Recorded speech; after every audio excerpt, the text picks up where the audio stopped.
Para este ciclo de programas destinado a escuchar las propuestas de muchos argentinos, hicimos una entrevista para el día de hoy a un secretario general de un sindicato, recientemente elegido con más del 90% de los votos. Hablamos con él de temas de actualidad relacionados con el trabajo, con el rol y el poder de los sindicatos, los desocupados, el futuro laboral en el mundo, la ubicación de los trabajadores y de los sindicalistas en el rol político en la Argentina. En fin, una serie de temas muy amplios que los invito a ver en los próximos minutos. Les aseguro que es muy interesante. Sergio Palazzo, dirigente gremial. Cree que hay que derrumbar algunos mitos que se ciernen en torno a los sindicatos y apoya el modelo de organización de los trabajadores en la Argentina. Piensa que se necesita una reforma financiera que permita la libertad de mercado, pero que a su vez lo regule, y sostiene que hay que fortalecer el trabajo latinoamericano. Para conocer un poco más su visión sobre distintos temas que nos interesan, Sergio Palazzo hoy nos da su propuesta.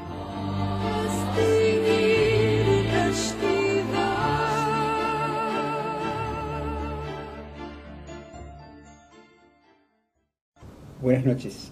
Buenas noches. Gracias por estar en nuestro programa. No, gracias a ustedes por venir.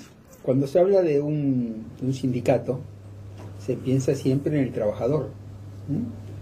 Cuando uno ve un sindicato donde asumió un representante que no había sido secretario general antes, se pregunta qué innovaciones trae esta nueva generación de representantes sindicales, cuáles son sus paradigmas.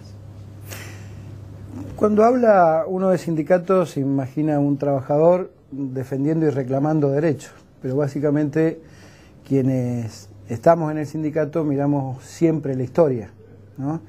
Y cuando asumimos responsabilidades, las asumimos en el marco de atender los problemas modernos que hoy impone el trabajo, pero siempre con una mirada de la historia nuestra, que es una rica historia de lucha la que tuvo el sindicato bancario. Y hoy los desafíos en un sindicalismo moderno y más en la actividad financiera pasan por derrumbar mitos. Derrumbar mitos, cuando digo, yo sé que no somos una clase bien mirada los dirigentes sindicales. En algunas oportunidades por errores propios, por deficiencias, por malas conductas, y en otros no somos bien mirados porque también hay una campaña de desprestigio alentada más allá de los errores propios, porque no hay mejor dirigente sindical y mejor sindicato que el que no existe para los sectores y los centros de poder.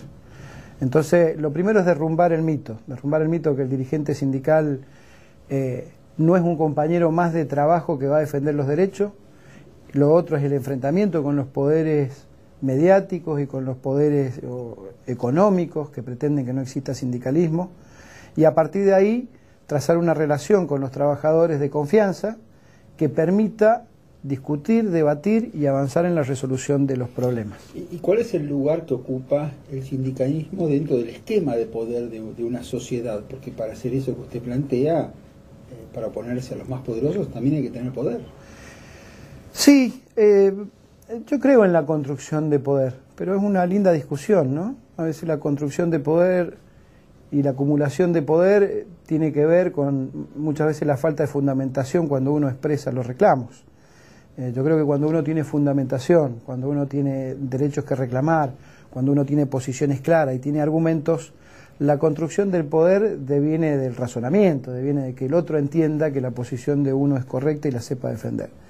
De todos modos, lamentablemente, hay que tener construcción de poder en los términos del poder que se conoce en la Argentina. Esto es, cuánta gente más represento, cuánto poder económico tengo, cuánto poder de daño tengo. Lamentablemente, el poder debería ser el poder de los fundamentos en el convencimiento de que mis razones me asisten a partir de ello y no a partir de este conocimiento del poder de estos tres ejes. En ese trazado de poder, obviamente, estamos inmiscuidos y creemos hoy que es vital en la actividad sindical esa construcción. El sindicalismo tiene un poder de daño muy fuerte, sobre todo, en algunos sectores, como el área financiera. Yo soy consciente que asumo en un sindicato en donde, si bien tengo reclamos que formular como secretario general, también tengo una enorme responsabilidad social. La Argentina es un país donde la gente, si no tiene pan, puede comer galletas, pero si no tiene dinero, voltea gobiernos. Y yo sé, y esto pruebas al canto 2001, 2002, corralitos mediantes anteriores y sucesivos, provocó la ida de gobiernos en la Argentina.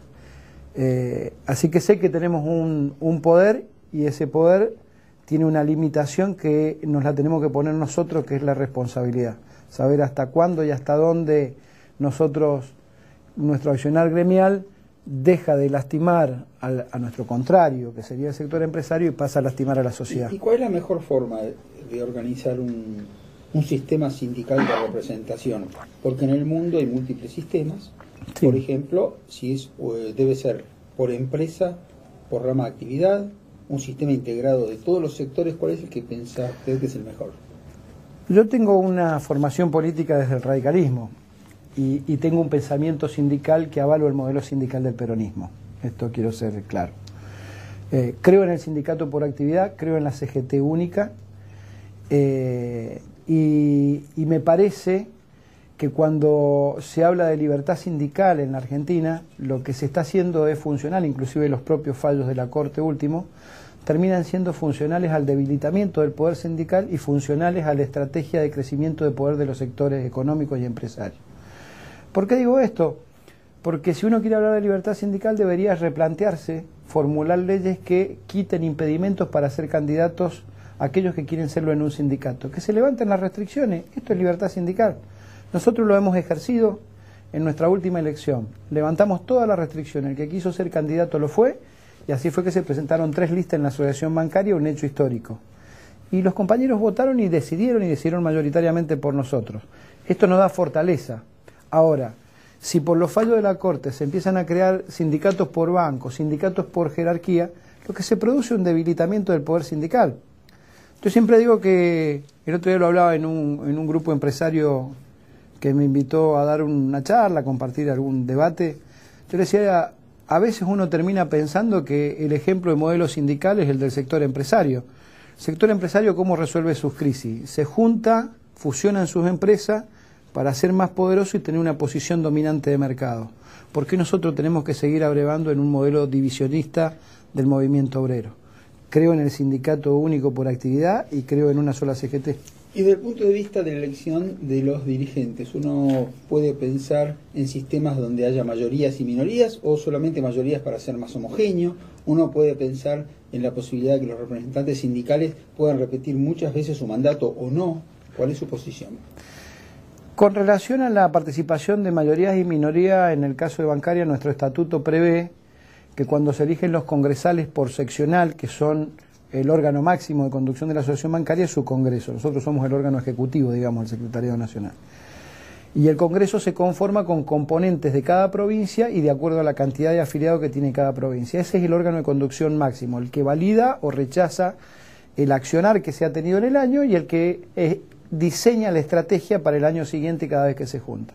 Nosotros tenemos participación de las minorías. En las seccionales que tienen más de 2.000 afiliados, el que saca minoría, que es un 25%, tiene derecho a tener un congresal de 5 que van a ir. Es decir, hay una participación en lo que sería el cuerpo legislativo y de diseño de estrategias y de aprobaciones.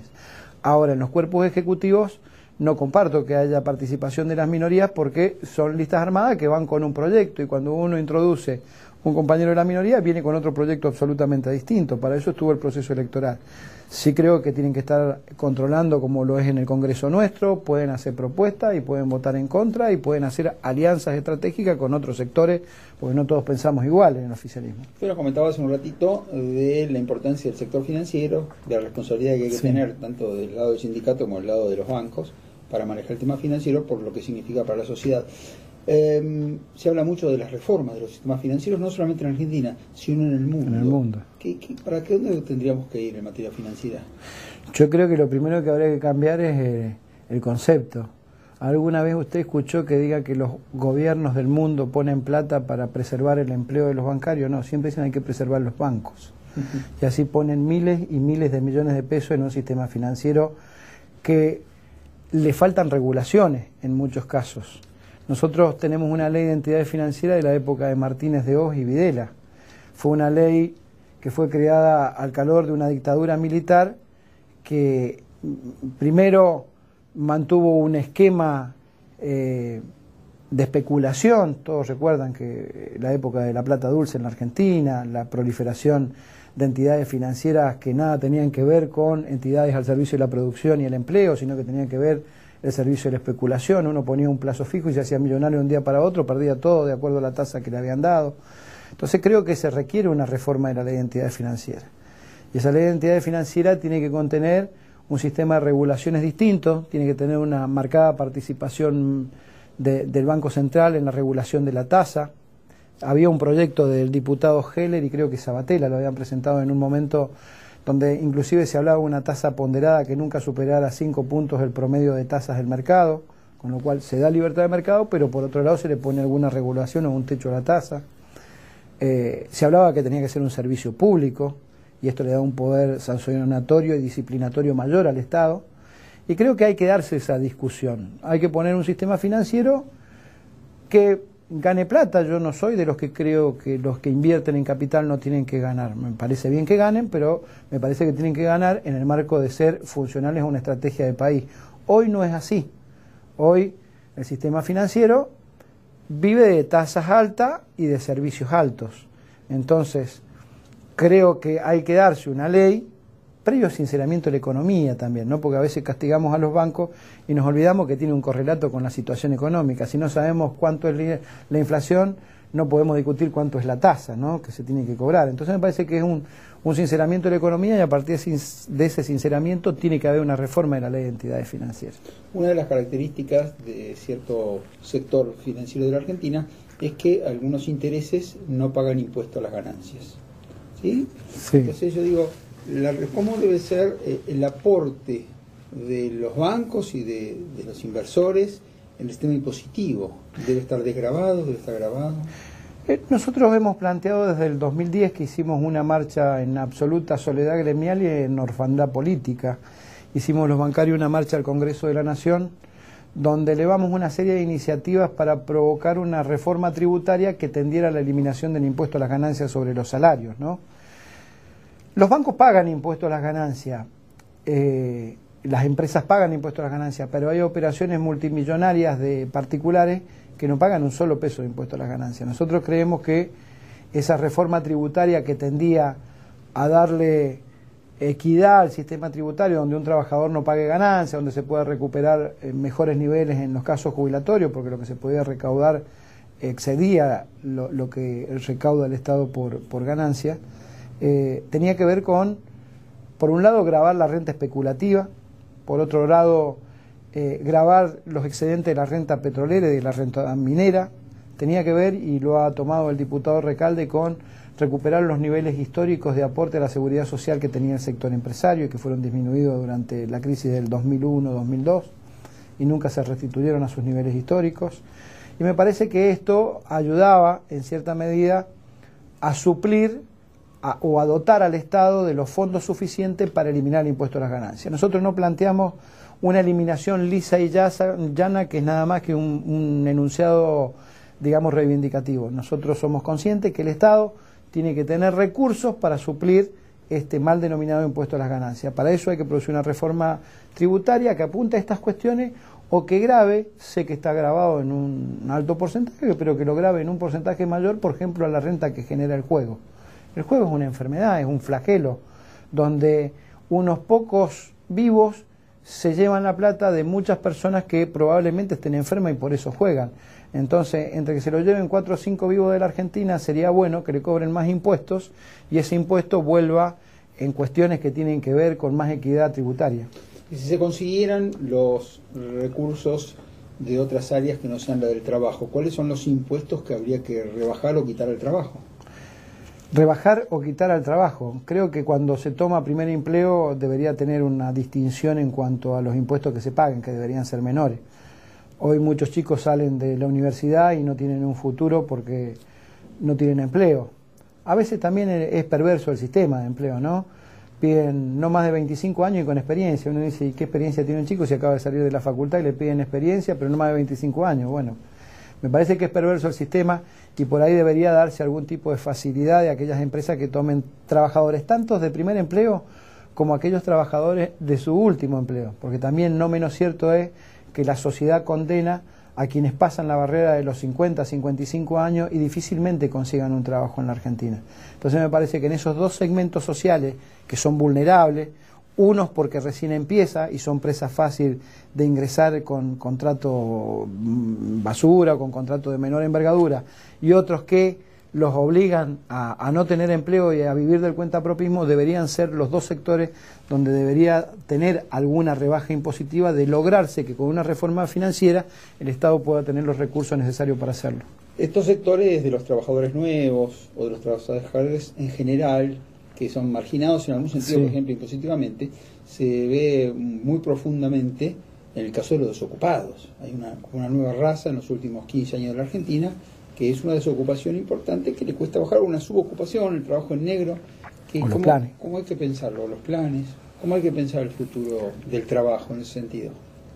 A mí me preocupa que va bajando el nivel de empleo, de creación de empleo en la Argentina. Nosotros tenemos algunos datos a través de los economistas nuestros, que el sistema financiero, que en el 2007-2008 tuvo una tendencia negativa en la generación de empleo, es más, perdimos puestos de trabajo, producto de la crisis financieras internacionales y en menor medida locales, pero que repercutieron en la Argentina. Después tuvo una suba entre el 4 y el 6% de crecimiento anual del empleo. Y en los últimos 2 trimestres eso ha ido bajando y hoy estamos en una generación de empleo entre el 1 y 2,5%. No es la única actividad, por los informes que nos dan nuestros economistas, y algunos han decrecido la generación de empleo y están en negativo. A mí me preocupa esto. La Argentina ha pasado un tiempo en donde lamentablemente nuestros compatriotas no tenían empleo. Hemos llegado a tener una tasa de desocupación del 25%. Yo celebro que haya habido una política de volcarse hacia el consumo interno en la Argentina, lo que ha generado empleo. A veces son políticas que son cuestionadas porque son intervencionistas del Estado, dicen, pero yo prefiero que el Estado intervenga y no comprar algo que viene de afuera, comprar algo que se fabrique en la Argentina y le dé trabajo a un argentino, ¿no?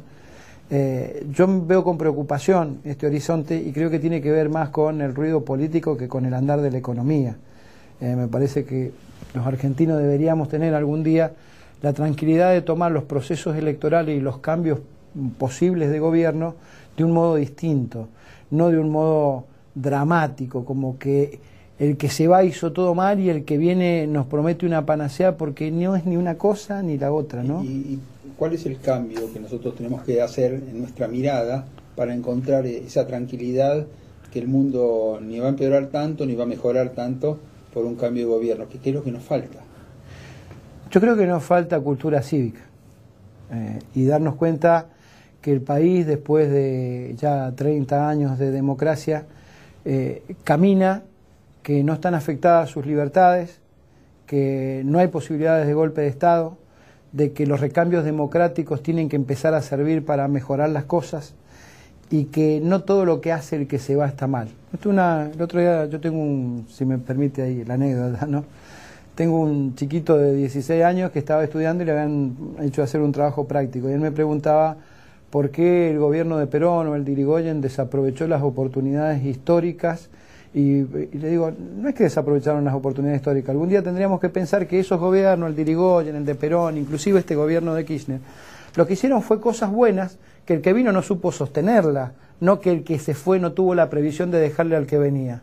Porque si puntualizamos los dos gobiernos, tanto de Perón o de Irigoyen, lo que vino después fue destruir, desde un modo de ver la política liberal, lo que se había hecho desde el campo nacional y popular.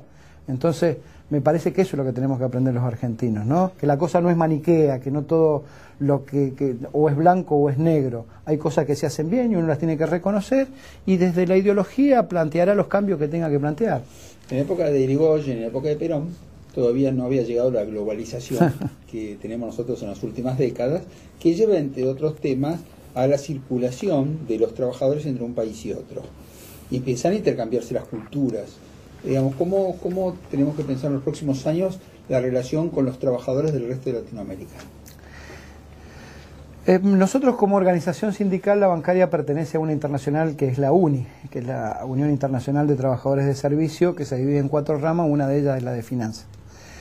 Y en nuestro caso yo voy a asumir la presidencia de Uniamérica en junio del año que viene.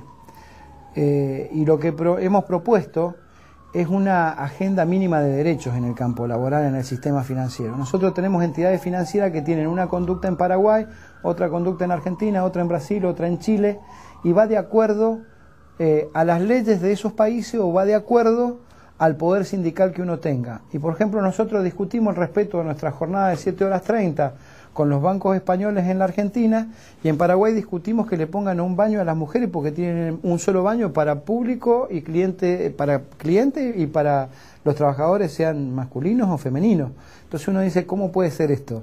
Es decir, acá se discute salario convencionado todos los años, se discuten derechos, reformas al convenio colectivo, y se plantea hasta que el sostenimiento de la jornada de 7 horas 30. ¿Y a cuántos kilómetros estamos discutiendo que le pongan un baño a las mujeres? Y es la misma entidad financiera. Entonces, creo que tenemos que poner de acuerdo en una agenda mínima de derechos laborales que deberían existir cuando las empresas son globalizadas, y a partir de ahí cada uno discutirá en más o en menos de acuerdo al poder político que tenga su organización en su país y de acuerdo a la legislación que les favorezca o no. Pero tiene que haber una agenda de temas de derechos laborales de base en aquellas empresas multinacionales. Cuando se discuten los salarios, que se discuten en todos los países del mundo, y por supuesto en Latinoamérica también, ¿qué es lo que se debe tomar en cuenta? ¿Solamente la inflación? ¿Hay otros factores que hay que tomar en cuenta? Lo primero que uno tiene que tomar en cuenta es el nivel de la actividad que representa, ¿no? Porque uno puede tener más o menos rentabilidad en una empresa, pero si la actividad viene decreciendo, uno el problema que va a tener no va a ser los salarios, sino la pérdida de puestos de trabajo. Entonces lo primero que uno racionalmente tiene que poner sobre la mesa es el nivel de actividad. Lo segundo, sí, obviamente, preservar el valor de lo que uno cobra a través de cuánto es el proceso inflacionario, pero un proceso inflacionario real, no los números que a veces se dan o se dibujan desde los organismos que están encargados de esto. Para eso, nada mejor que cada organización tenga su equipo técnico y discuta sobre los números que tiene. Lo tercero que hay que discutir es el nivel de rentabilidad de las empresas, ¿no? Ese nivel de rentabilidad también tiene que ver con el crecimiento, no. Uno puede fijar una pauta establecida, normal, de acuerdo a la inflación, y alguna pauta que tenga que ver con la rentabilidad que tienen las empresas. En el sector financiero las empresas han ganado muchísimo dinero en la Argentina, aún en las peores crisis.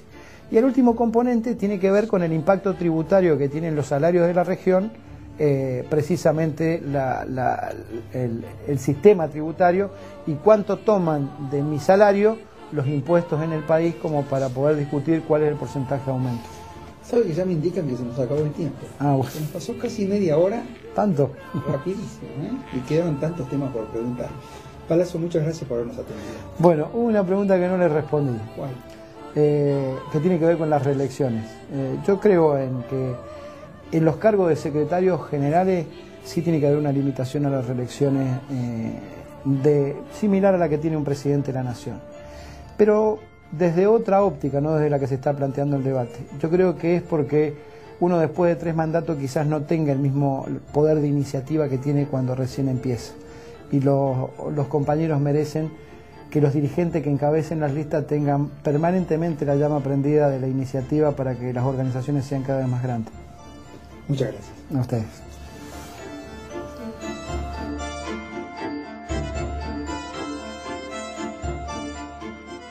Esta entrevista con Sergio Palazzo nos deja muchas cosas.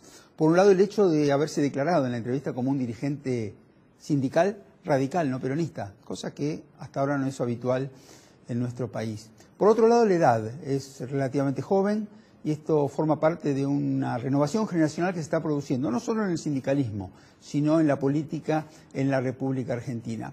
Entiendo que tenemos muchas cosas para obtener de esta entrevista. Gracias, nos vemos la próxima.